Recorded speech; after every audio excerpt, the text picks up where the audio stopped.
In the tallest penthouse of Lagos Island lived a man who had everything: gold, power, private jets, but also a heart quietly dying. His name was Chief Chijioke Nwadinobi, and this is his story.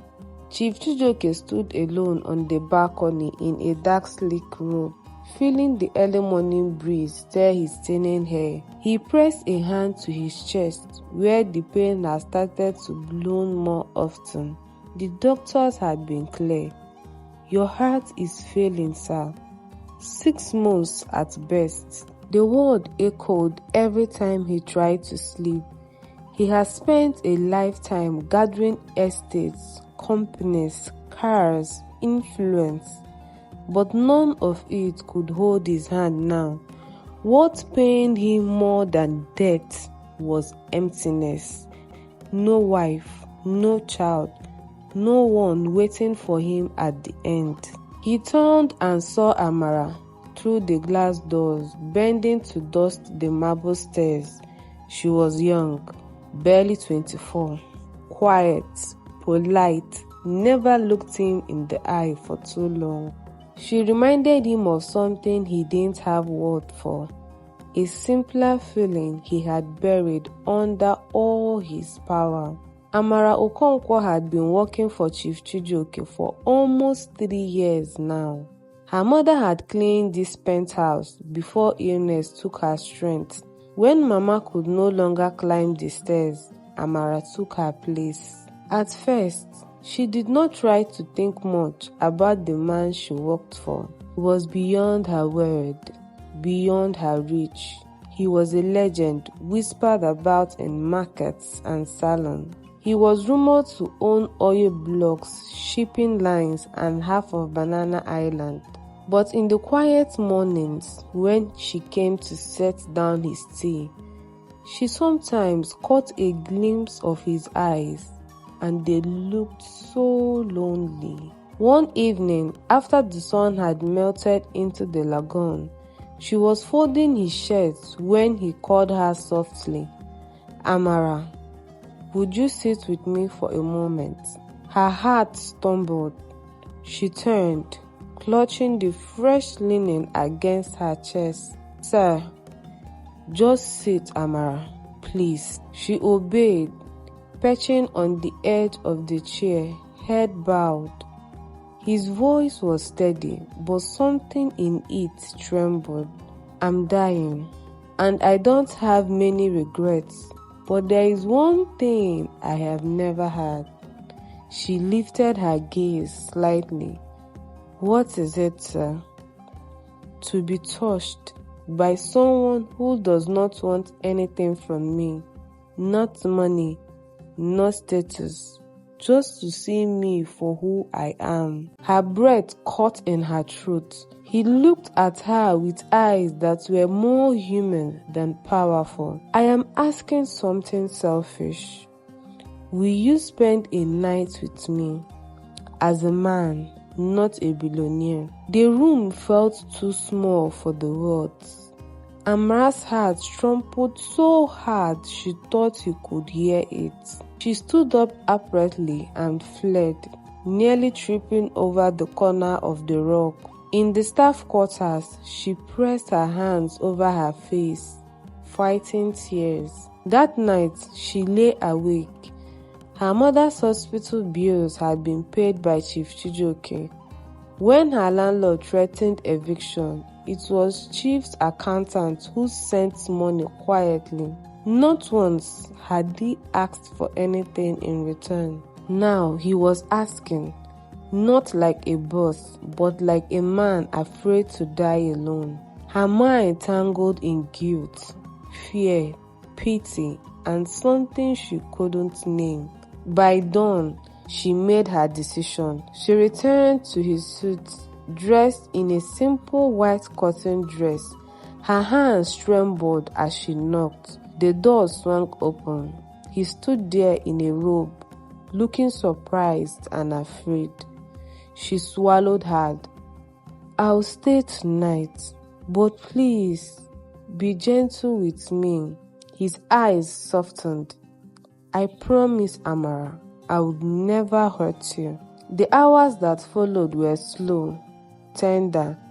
There was no rush. He touched her as if memorizing her warmth, like a starving man tasting life for the first time. She wept once, overwhelmed by the strangeness of it all. He wiped her tears. "Thank you," he whispered, voice thick. "You don't know what you have given me."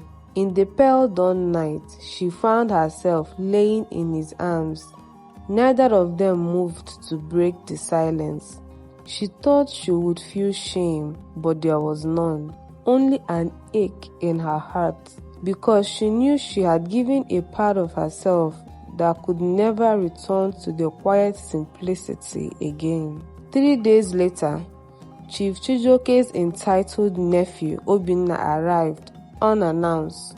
Guess he planted a spy among the servants who told him about Amara and Chief Chijioke. Obinna sneering. "So this is the maid who sneaks into your bed at night." Chief Chijioke trying to be calm. "Watch your mouth. You are old, dying. You think she's here because she loves you? She's here for the will." Amara responded with tears in her eyes. "That's not true." "Then leave this place. Prove it." Obinna shouted. "You will respect her or leave my house," Chief Chijioke said in anger. The next morning, Amara packed a small bag. She crept across the marble floors, almost to the gates. Then his voice broke the dawn. Chief Chijioke pleading, "Amara, please don't go." She froze. "I'm not strong enough for this." "Yes, you are," he said, "because you stayed when no one else did." Her tears fell into the granite. Slowly, she let go of the suitcase. Chief Chijioke chose her over everyone else. She was all that mattered to him, and he ordered Obinna to leave his house at once and never ever come back. Days passed and something began to bloom between them. He desired to be with her more and more, like a little baby waiting to be fed by his mother. He called her to join him for breakfast. He watched her as she poured his tea. They began to talk about his childhood in Onitsha, about her dreams of studying nursing, about how he feared being forgotten. He started eating better, sleeping more. "You've made me feel alive again," he confessed one evening as she read to him from a leather-bound book. And she felt the same, in ways she couldn't say out loud. One afternoon, she began to feel strange, dizzy spells, nausea. She knew even before she bought the test kit. She sat on the marble bedroom floor, clutching the positive results, whispering, "Oh God, what have I done?" She tried to hide it, unsure of what Chief Chijioke's response would be if he found out. But her body betrayed her. One morning, as she prepared his breakfast, her vision blurred and she collapsed. The doctor came urgently. Chief Chijioke stood beside her bed, his hand covering his mouth. The doctor looked from him to her and said, "Sir, she's pregnant." Chief Chijioke's face drained of color. "Pregnant?" He turned to Amara. She was trembling, tears spilling down her cheeks. "You're carrying my child?" She nodded. He sat heavily, covering his face. For a long time, neither of them spoke. Then slowly he lifted his gaze, and for the first time in years, his eyes were wet. "Then I'm not dying again. I can't. I have to live for the both of you." In that moment, Amara's fear cracked and hope spilled through. That night, as they lay down in bed, Amara woke up breathless, clutching her belly, sweating and sobbing. Chijioke, something is wrong. He switched on the lamp and gathered her close. Look at me, Amara. Breathe. What if I lose the baby? What if I lose everything? Amara said. Then I will hold you until your heart is whole again, he replied. Turns out Amara had dreamt of where Chief Chijioke abandoned her and the baby, but with his constant reassurance of love, Amara put her mind to rest and slept back. The next morning, Chief Chijioke called his lawyer. I want everything clear. If I die, she inherits everything, my assets, my companies, everything. Sir, what about your relatives? The lawyer asked. They will have to fight God himself. Chief Chijioke responded. He signed the papers with steady hands. A month later, Chief Chijioke designed a nursery overlooking the ocean. He bought a ring not because he had to, but because he wanted to. Amara, you gave me life. Will you give me forever? Through tears, she whispered. Yes, yes, I will. They married quietly in the rooftop garden. No paparazzi, no headlines. Just the two of them and the tiny life growing inside her. His health improved. Doctors called it a miracle. He began walking through the penthouse halls, hand in hers. 9 months later, he held their son for the first time. He had the chief's eyes and his mother's grace. Chief Chijioke wept openly. He renamed his foundation, the Amara Foundation for Love and Healing. And at every gala, he said, she didn't save me with medicine. She saved me with kindness, with honesty, with love. Years later, the penthouse filled with children's laughter. One night, Amara and Chief Chijioke stood on the balcony. Amara said to her husband, smiling, do you ever miss the old life? Chief Chijioke responded, nothing I built felt as real as this. Amara rested her head on his chest. Chief Chijioke whispered into her ears, you were my last wish and my first miracle. Sometimes, love doesn't walk through the front door. Sometimes, it finds you in quiet moments, in the whisper of a dying man's prayer.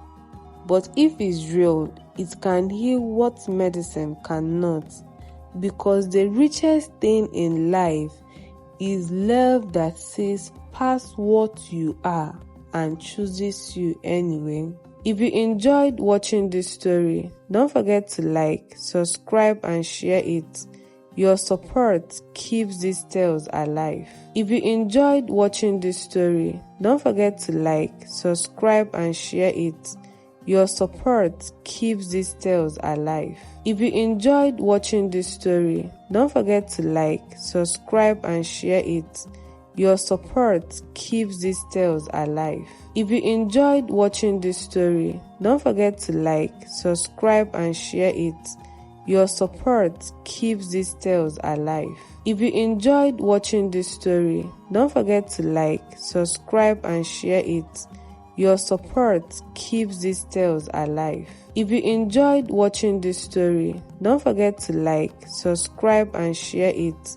Your support keeps these tales alive. If you enjoyed watching this story, don't forget to like, subscribe and share it. Your support keeps these tales alive. If you enjoyed watching this story, don't forget to like, subscribe and share it. Your support keeps these tales alive. If you enjoyed watching this story, don't forget to like, subscribe and share it. Your support keeps these tales alive. If you enjoyed watching this story, don't forget to like, subscribe and share it. Your support keeps these tales alive. If you enjoyed watching this story, don't forget to like, subscribe and share it. Your support keeps these tales alive. If you enjoyed watching this story, don't forget to like, subscribe and share it. Your support keeps these tales alive.